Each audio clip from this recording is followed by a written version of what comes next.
Ja, wir waren ja mit unserem Ilverrad endlich wieder mal in Köln. Und wir kommen auf jeden Fall wieder, denn wer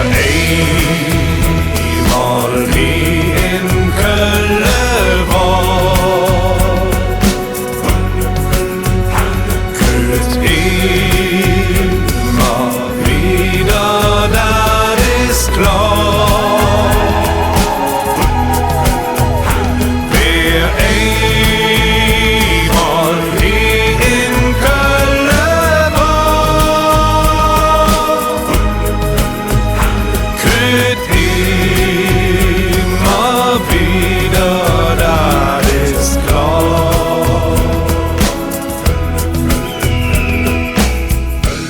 und wir machen ja jedes Jahr mit unserem Ilverrad schöne Städtereise. Und die finanzieren wir ausschließlich durch den Schnapsverkauf auf unserer Herrensitzung. Letztes Mal waren wir 3 Monate in New York und den Rest haben wir gespendet. Wer einmal wie in Köln war, kürt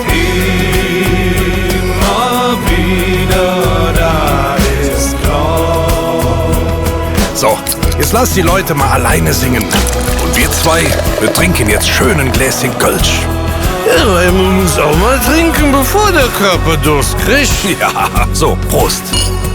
Zum Glück hat unsere Ilverradstour der Erwin organisiert und nicht der Hermann, weil der Hermann ist, weiß Gott, nicht das schärfste Messer in der Schublade. Ich sag mal so, wenn es RTL 3 gäbe, der Hermann wäre genau die Zielgruppe. Das ist Nehmer 1. Immer wenn ich ein Bier vor mir sehe, dann höre ich 2 Stimmen in mir. Die eine sagt, trinken. Und die andere sagt, hast du nicht gehört, du sollst trinken. Wer einmal in Köln war, Boah, nicht den Apfel am Brennen, Alter. immer wieder, das ist klar. Ihr müsst ihr schon zuhören, sonst bringt es ja nichts. Wer einmal in Köln war, kürt immer wieder, das ist klar.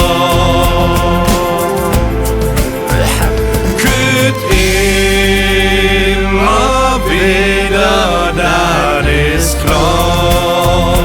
Oh, ich wusste überhaupt nicht, dass ich so gut singen kann. Leck mich am Arsch.